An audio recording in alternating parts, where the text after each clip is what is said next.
Did Thomas Crapper really invent the toilet? How did Soviet-era famines give us Tony the Tiger? How did Sigmund Freud's nephew use bananas to start a 36-year civil war? You can learn all about these and hundreds of stories in my new book, Facts That Aren't True. Link in the description.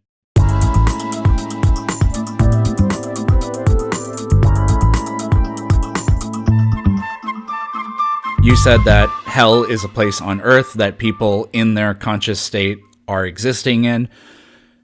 I know that you believe that your conscious existence continues after death, right? Yes. Do some people's conscious existence, or does some people's conscious existence go to hell after death? If that's what the individual chooses to create for themselves within the continuation of their free choice, the option exists within free will fundamentally. Okay. They don't have to. It's So, really up to them. With what measure you use. again, at least when you're dead, in my worldview, at least when you're dead, you're fucking dead. You don't get tortured forever in the afterlife. Or maybe it's not torture, but you continue existing in pain or whatever in the afterlife. So when you said my perspective isn't like, how is it helpful or whatever, or beneficial or whatever, again, my response is, at least it's not that. Now you can argue that like your perspective gives you heaven and my perspective is less purposeful or whatever, but will always have to accept the baggage of eternal punishment, which nothing is worse than eternal punishment. So I agree with you on that. So don't create it because you're in control.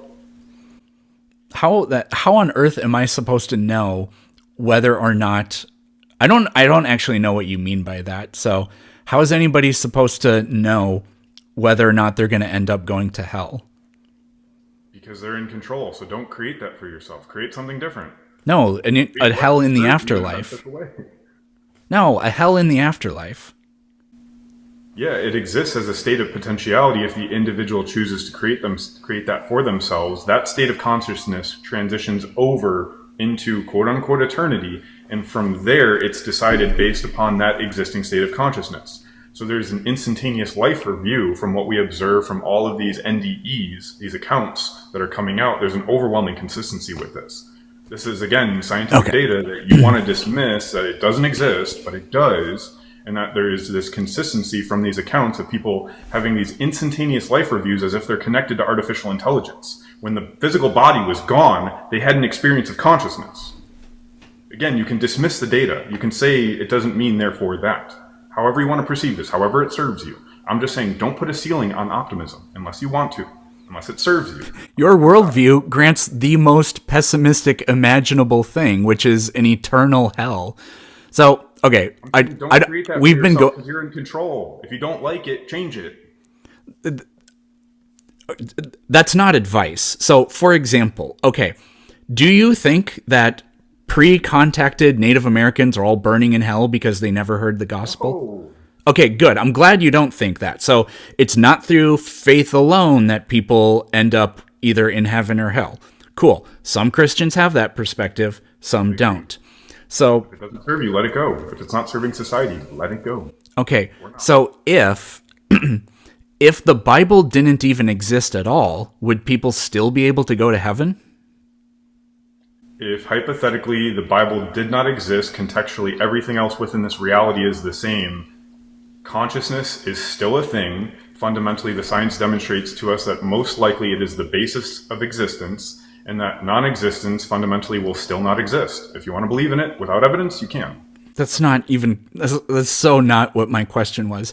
My question was, even if Christianity did... So, those Native Americans living in the Americas, pre-Columbus, they didn't know anything about Christianity. They didn't know anything about Judaism or anything like that. But they could still go to heaven, right? Yes, we're all eternal, indestructible beings. So if there were no gospels or anything like that, people could still go to heaven, right? People will go to heaven, yes. Even if there was no Jesus New Testament. Yes. Okay, So with that, so then how do you end up going to hell if you don't, I guess, if you don't know anything about the Gospels or you don't believe in them, then how do you end up in either heaven or hell? Because again, they're states of consciousness, because consciousness is the base of existence, that you're in control of. No, I don't mean how is it that your consciousness ends up in one place or the other. I mean, what is it that determines whether somebody goes to heaven or hell? It's determined by them and their thoughts and beliefs about themselves in relationship to what they experience. If I say I'm a worthless being, I'm going to experience a closer state of hell, prospectively. So if I have a negative outlook on life, then God's going to send me to hell after I die? No, you're sending yourself there prospectively, is what I'm saying. So what was the point of Jesus existing ever at all? To set straight what is going on in this crazy world. Because prospectively, the context of the gospel is that God creates free-willed creatures because he doesn't want to contradict love, because allowing for free choice is the absolute necessity to the depth of love. You have to give free choice. You can take it away and you can dismantle what love really is, and we can get into that if you want. But specifically, God gives free-willed creatures love, or he gives free-willed creatures the choice to do whatever they want with these number of choices. He gives a set of commandments on how to abide under this structure, to learn to operate with one another in a loving way. Great. So if we don't do those things, understand what's going on, they abuse these rules and they start adding to them. So what are the rules? Adding to these rules, we see rape, we see slavery, we see all these bad things. And that presents God with an opportunity to confront this. He can take away the free choice, or he can choose to subject himself to that reality and demonstrate to those free-willed beings how to love one another and show them just truly how much he loves them. Okay, so what are the rules then? To learn to fundamentally love God who exists within you, to love yourself to the fullest, and your neighbor as yourself. That's it. So how were the Native Americans how were they to know that the Christian God exists without the Gospels? They weren't able to without the Gospels.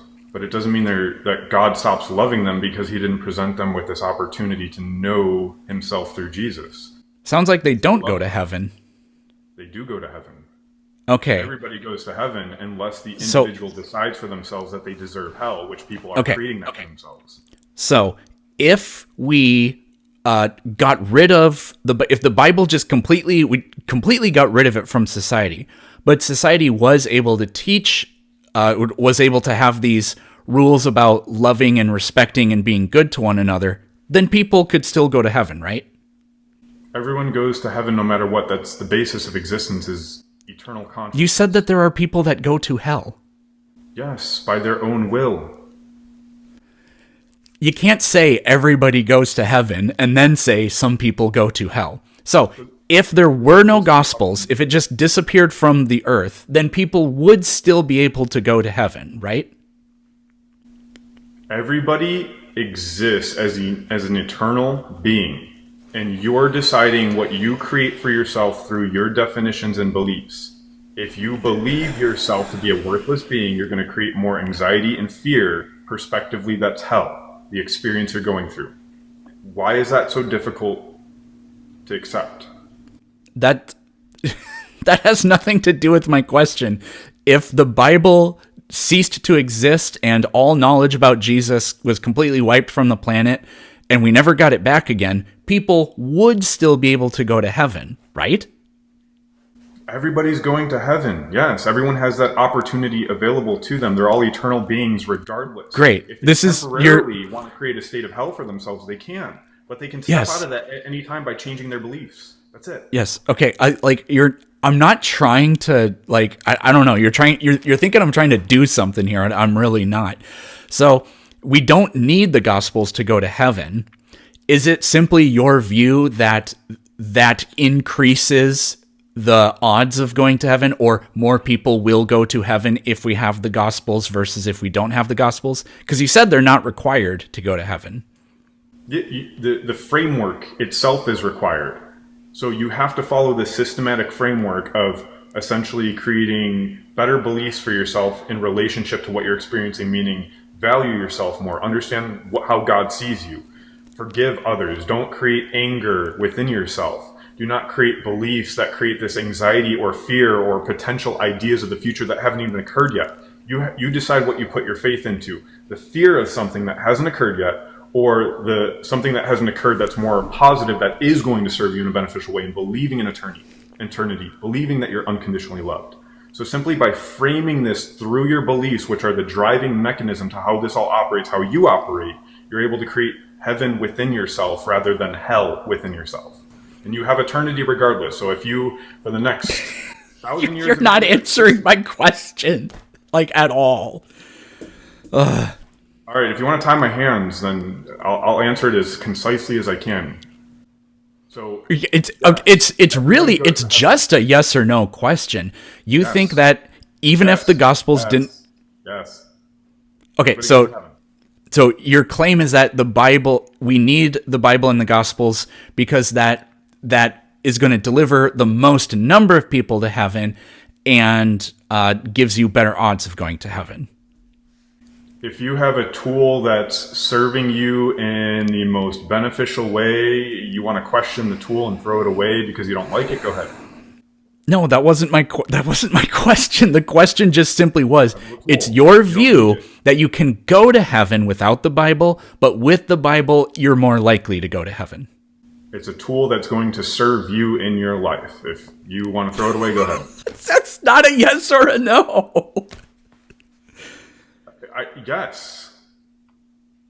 Okay, that's all I wanted. That's all I was trying to ask. There wasn't like going to be some gotcha moment after all that. That's all I was trying to figure out. We crossed the hour threshold a little while ago, and I have to do my own live stream. So the hour threshold. The good news is we got eternity, so we'll have another conversation, I believe. Yeah, we can pick it up after I'm dead.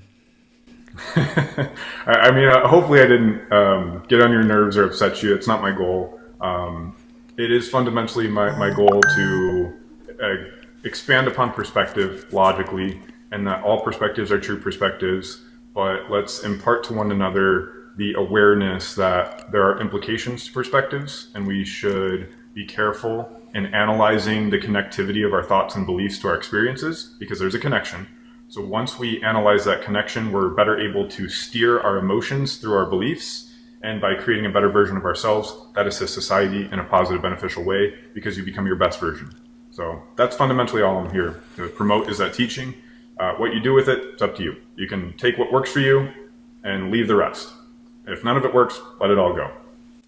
Yeah, I mean, my perspective would be we can build an adequately pleasant world with secularism. We don't need Christianity to do that, but that would have to be a conversation for a different time.